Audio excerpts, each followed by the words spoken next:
Enough? What happens when Africa finally says enough? When a young leader, armed with courage instead of compromise, stands up to the most powerful voices in the West?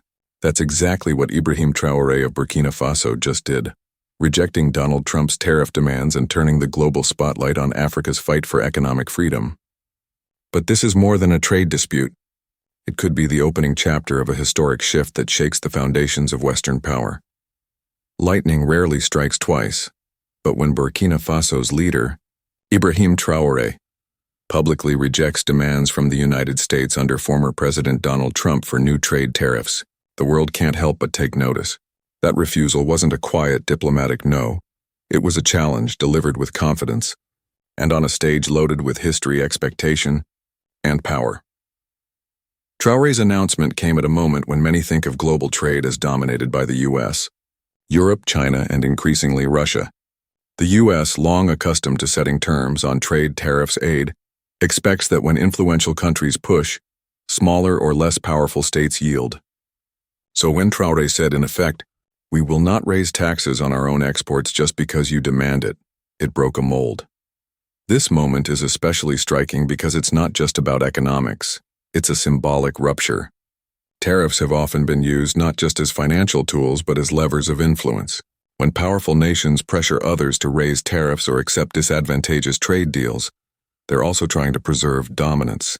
So Traoré's refusal signals something more fundamental. That influence is no longer guaranteed. In the West, Washington, Brussels, capitals across Europe, this isn't just an annoyance. It's a warning. It tells them that the old formula, where leverage over trade, aid, or security alliances suffices to shape the behavior of smaller states, may be losing its grip. For Burkina Faso's people, and many others in similar positions, it's potentially a moment of hope, the realization that resistance is possible, even in a system that seems stacked against you. So what exactly did Traoré block? The proposed tariffs were meant to shift costs onto exporters in African nations, minerals, agricultural goods, resource exports, making them pay more duties when sending goods to the U.S., or forcing them to accept U.S. conditions in trade agreements. By rejecting those demands, Traoré not only protects Burkina Faso's export economy but also gives voice to a broader African resistance, one where countries may say no to policies that extract value. Without fair return, what follows is not just a negotiation over money, it's over dignity, sovereignty, and who gets to write the rules. This moment is the kind of thing historians may look back on as a turning point, because once you refuse the demand, once you draw a line, the landscape changes. To understand the gravity of this confrontation, we must know Ibrahim Traoré not as a headline, but as a person shaped by history, frustration, and ambition. He is young, born in 1987, relatively new in formal power, but deeply familiar with what colonial legacies and post-colonial dependencies mean for Burkina Faso and the wider Sahel region. He's been in the eye of storms, coups, insecurity, economic hardship, climate pressures, but each challenge has sharpened his awareness that survival for countries like his demands more than survival. It demands agency. Traoré has made moves that many older governments shied away from. He has pushed back against foreign military presence, especially French forces long stationed in the Sahel. He has sought to reclaim control over national resources, gold, minerals, arable land, often the very things foreign firms have eyed with profit. He has spoken of forging partnerships that are horizontal, not vertical, relationships of mutual interest, not dependency. Why this matters?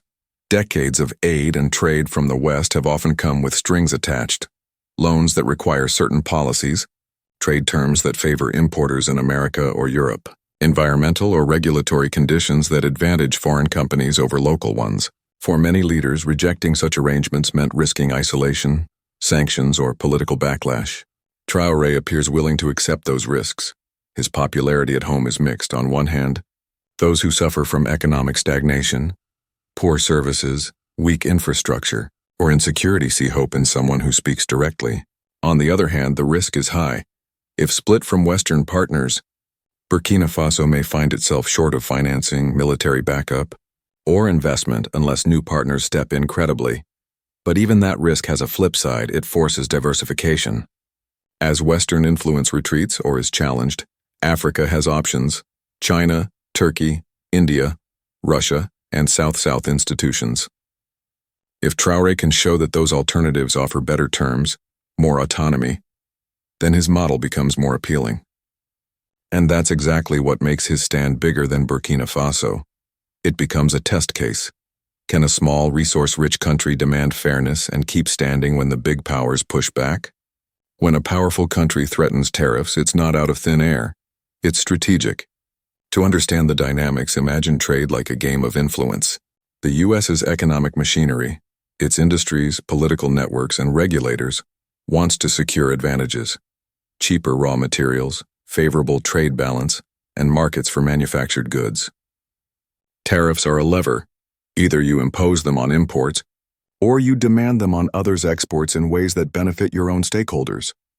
In Trump's America First framework, trade isn't just about exports and imports.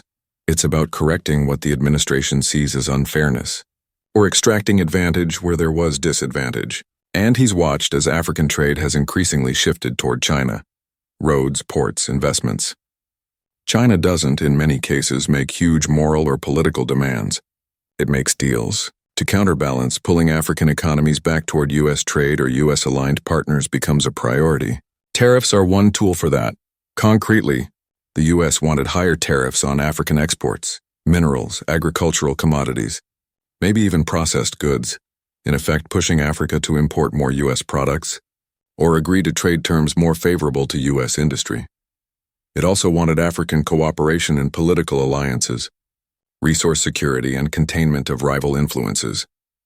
But every such demand comes with costs. For the U.S., overreach risks pushing nations away entirely, and for African exporters, sudden tariff impositions could make them uncompetitive. Their goods could cost more abroad, their jobs threatened, and investment dried up. If the demand is seen as unfair, or the conditions too heavy, the backlash is real, and can ripple. Traore evidently calculated that this push for tariffs, while potent, is not unbreakable. He assessed that rejecting them could bring retaliation, but he's banking on the idea that being first gives him strategic leverage. Others watching will see what happens. If Burkina Faso thrives, or at least survives under this refusal, the economic argument that you have no choice weakens. When power is challenged, reactions tend to be swift. In Washington, statements pour in: economic advisors warning of risk, trade lobbies forecasting lost jobs, foreign policy hawks cautioning that refusing demands undermines U.S. negotiating strength. Embassies, trade missions, and international institutions start calculating how to respond, in public with diplomacy, behind closed doors possibly with coercion. But on the other side, in Burkina Faso and across Africa, there is energy. Local media pick up the story. Social media amplifies it. Commentators draw parallels with historic anti-colonial resistance. Younger people especially see in Traore an avatar of self-respect and independence, not just another political leader. In neighboring states, Mali, Niger, Guinea, leaders with similar anti-Western or pro-regional stances watch closely. If Traore weathers the storm, maybe they can push back too, possibly coordinating, aligning with regional blocs, or seeking new alliances, whether with Asian investors, Russian diplomacy, or other non-Western partners. In the West, especially the U.S. business sector, there is fear that unreliable trade terms may shift supply chains. Political analysts worry about precedent. Once one country says no, many may follow. The economic model that depends on steady access to cheap raw materials, favorable contracts, and Western-oriented regulatory regimes could be unsettled. Retaliation is likely, but tricky. Tariffs, loss of aid, trade sanctions, these are tools, but the more they are used, the more they risk backlash. For example, punishing Burkina Faso too harshly may push it deeper into alliances with rival powers. The cost of alienation may outweigh short-term economic leverage, and importantly, the global narrative shifts. If this standoff becomes about colonialism, about fairness, about resisting foreign extraction, it appeals not just inside Africa, but in international forums, among NGOs, in global public opinion. The moral high ground, once strongly held by Western powers, can shift when the world listens to stories of unfair deals, of demands imposed without consent. Here's where we are now at a crossroads. Traore's refusal isn't just a tweet. It's a test. And tests have consequences. Will the U.S. and its allies double down, push sanctions, withdraw aid or trade preferences? Or will they recalibrate, offer better deals, more respect, more equitable partnerships? For Burkina Faso and for Africa more broadly, the path forward is fraught with risk but also opportunity. If Traore's government can navigate retaliation, maintain economic stability, hold public support, avoid isolation, then the decision to say no becomes not just symbolic but practical. Traders will try to find alternative markets. Investors from China or elsewhere may step in, and domestic policy may be reshaped to maximize self-reliance. For the West, this may feel like a nightmare only if they assume that leverage is unidirectional. If the old levers, aid, trade, political influence, no longer guarantee compliance, then the apparatus of global power must adapt. That means more sincerity in agreements, less arrogance, more respect for sovereignty, maybe even sharing more of the fruits of trade. In many ways, the nightmare has already begun, if one defines it as losing unquestioned dominance, of hearing constant resistance, of being forced to offer fairness or lose credibility. But nightmares also force growth. For decades, many in the West have treated African nations as chess pieces. If those pieces now move themselves, the whole game board changes. So has the West's nightmare just begun? Perhaps, but from where many across Africa stand right now, this is not a nightmare, it is hope. Hope that demands can be refused without collapse, that voices once sidelined can be heard, that trade, aid, and diplomacy can be respectful, not exploitative. And so the story doesn't end with tariffs. It's much bigger. It's about a continent that has been treated as a supplier and spectator finally stepping onto the main stage. Traore's refusal might look like a small act of defiance today, but it could spark a chain reaction tomorrow, because once one nation dares to resist, others will follow. The West may call it a nightmare, but for Africa, it might just be the long-awaited dream of freedom taking shape. The world is watching, and this is only the beginning.